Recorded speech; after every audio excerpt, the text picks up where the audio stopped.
Hi friends, welcome to வெற்றிக்கணி. நம்ம இந்த வீடியோவில் 2019 ஜனவரி மாதம் 9ஆம் தேதிக்கு உண்டான முக்கியமான கரண்ட் அஃபேர்ஸ் பார்க்க போகிறோம். அதுக்கு முன்னாடி நம்ம வெற்றிக்கணி சேனலை இது வரைக்கும் சப்ஸ்கிரைப் பண்ண மாதிரி தான் மறக்காம சப்ஸ்கிரைப் பண்ணிங்க. வாங்க வீடியோஸ்க்கு போகலாம்.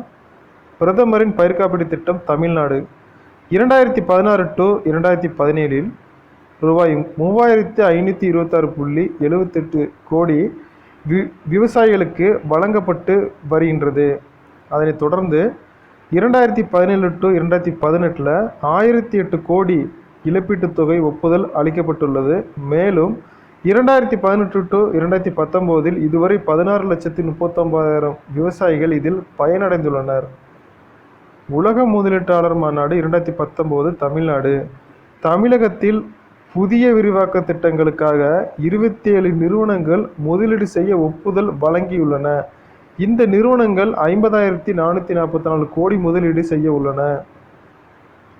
7,217 சதுர கிலோமீட்டர் பரப்பளவு கொண்ட விழுப்புரம் மாவட்டத்தை பிரித்து கள்ளக்குறிச்சி தலைமையிடமாக கொண்டு புதிய மாவட்டம் உருவாக்கப்படுவதாக சட்டப்பேரவையில் தமிழக முதல்வர் 8/1/2019 அறிவித்தார். மக்களின் 15 ஆண்டுகால கோரிக்கை நிறைவேறியுள்ளது. புலம்பெயர்ந்த மக்களுக்கு வீட்டு வசதி செய்து தருவதற்காக பசுமை வீடுகள் திட்டத்தின் கீழ் தமிழகத்தில் எத்தனை வீடுகள் கட்டித்தரப்பட உள்ளன? 1000 வீடுகள். தமிழகத்தில் முதல் முறையாக அரசு பள்ளி மாணவர்கள் தங்கள் கற்றல் திறனை மேம்படுத்திக் கொள்ள எத்தனை தொடக்க மற்றும் நடுநிலை பள்ளிகளில் திறன்மிகு வகுப்பறை உருவாக்கப்பட உள்ளன? 3000. இதனை அடுத்து 6029 உயர்நிலை மற்றும் மேல்நிலை பள்ளிகளில் உயர் தொழில்நுட்ப ஆய்வகங்கள் அமைக்கப்பட உள்ளன. ரிசர்வ் வங்கி கையிருப்பில் உள்ள பணம் பற்றிய சில தகவல்கள். ரிசர்வ் வங்கி தனது மொத்த நிதி ஆதாரத்தில் 28% ஒவ்வொரு நிதியாக கையிருப்பில் வைத்துள்ளது. 2004 உஷா தோரட் தலைமையிலான குழு 18% கையிருப்பு போதும் எனவும் கூறியுள்ளது. 2013 மாலேகம் குழு லாபத்தின் உரிய பங்கை ஆண்டுதோறும் அவசரகால தேவைக்காக வைத்துக் கொள்ளலாம் எனவும் கூறியுள்ளது. மேலும் 1997ஆம் ஆண்டு சுப்பிரமணியம் தலைமையிலான குழு 12% கையிருப்பு இருந்தாலே போதும் என கூறியுள்ளது.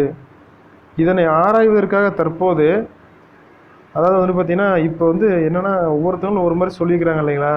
இப்போ எவ்வளவு நிதி வச்சுருக்கணும், ப்ளஸ் மேலும் ரிசர்வ் வங்கிக்கு மத்திய அரசுக்குள்ள ஒரு சில பிரச்சனைலாம் ஆராய்வதற்காக நவம்பர் 19, 2018 தான் இந்த பீமேல் ஜலான் அப்படிங்கிற ஒரு குழு அமைச்சாங்க. சரிங்களா. அந்த பீமேல் ஜலான் குழு எத்தனை பேர் இருக்கிறாங்கன்னு சொல்லிட்டு தெரிஞ்ச கமெண்ட் பாக்ஸில் கமெண்ட் பண்ணுங்கள். டிஜிட்டல் பேமெண்ட் முறையை ஊக்குவிக்க நந்தன் நிலகேனி தலைமையிலான உயர்நிலைக்குழுவை ரிசர்வ் வங்கி அண்மையில் உருவாக்கியுள்ளது. அரசு வேலைவாய்ப்பு மற்றும் உயர்கல்வி நிறுவன சேர்க்கையில் உயர் சாதி ஏழைகளுக்கு பொது பிரிவினர் 10% இடஒதுக்கீடு வழங்க வகை செய்யும் எத்தனையாவது அரசியல் சாசன சட்டத்திருத்த மசோதா 2019 மக்களவையில் நிறைவேற்றப்பட்டது. 124வது சட்ட திருத்த மசோதா. Very very important. ஓகேங்களா. அதுக்கடுத்து டிஎன்ஏ ஒழுங்கு மசோதா. டிஎன்ஏ ஒழுங்கு மசோதா மக்களவையில் நிறைவேற்றம் செய்யப்பட்ட நாள் 8/1/2019. அதுக்கடுத்து தமிழ் உள்ளிட்ட 22 மொழி கவிஞர்கள் பங்கேற்கும் அகில பாரத கவி சம்மேளனம் 2019 எங்கு நடைபெற உள்ளது? சென்னை கலைவாணர் அரங்கம்.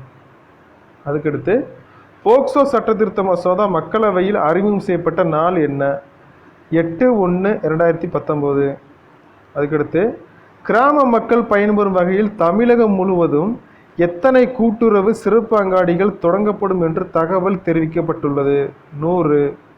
அயோத்தி நில விவகார வழக்கை விசாரிக்க 5 நீதிபதிகள் கொண்ட அரசியல் சாசன அமர்வை அமைத்து உச்சநீதிமன்றம் உத்தரவு பிறப்பித்துள்ளது.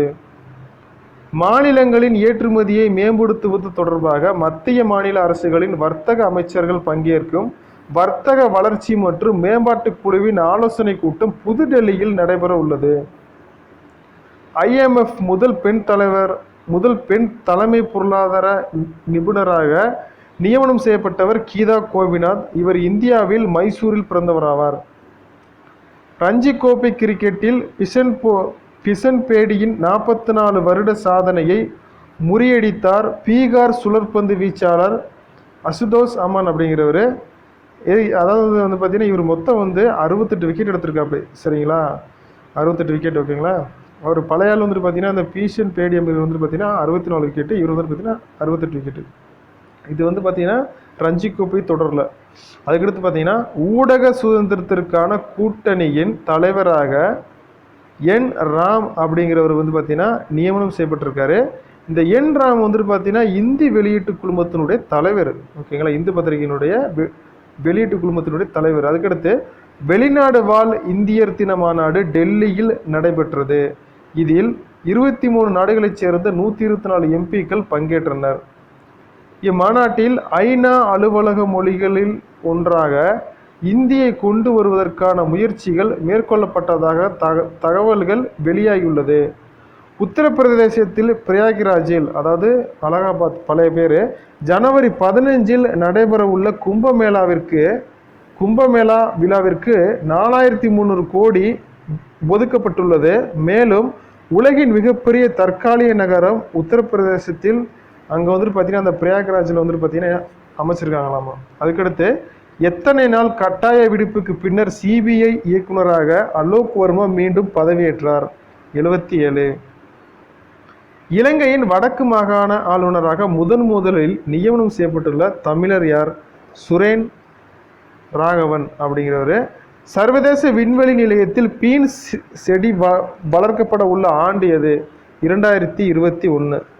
விண்வெளி மையத்தில் வந்துட்டு பார்த்தீங்கன்னா பீன்ஸ் செடியை வந்து வளர்க்கணும் அப்படின்னு சொல்லிட்டு 2021 ஆண்டு டார்கெட் வச்சுருக்காங்க. இந்திய வரலாற்றில் முதல் முறையாக இராணுவ தின அணிவகுப்பில் 114 ஆண்கள் கொண்ட படையை ஒரு பெண் அதிகாரி வழிநடத்தி செல்ல உள்ளார். அவர் யார்? கஸ்தூரி. இந்திய வரலாற்றில் முதல் முறையாக இராணுவ தின அணிவகுப்பில் 114 ஆண்கள் கொண்ட படையை ஒரு பெண் அதிகாரி வழிநடத்தி செல்ல உள்ளார். அவர் யார்? கஸ்தூரி அப்படிங்கிறவங்க. அதுக்கடுத்து பார்த்தீங்கன்னா உலகின் எந்த நாட்டின் பாஸ்போர்ட்டை அண்மையில் ஹென்லி பார்ட்னர்ஸ் அப்படிங்கக்கூடிய நிறுவனம் சர்வதேச அளவில் மிகச்சிறந்த பாஸ்போர்ட்டாக அறிவித்தது? ஜப்பான். சிறு குறு நடுத்தர தொழில் நிறுவனங்களின் வரி விலக்கின் உச்சவரம்பு அண்மையில் ரூபாய் 20 லட்சத்திலிருந்து எத்தனை லட்சமாக உயர்த்தப்பட்டது? 40 லட்சம். அதுக்கடுத்து நன்றி, வணக்கம்.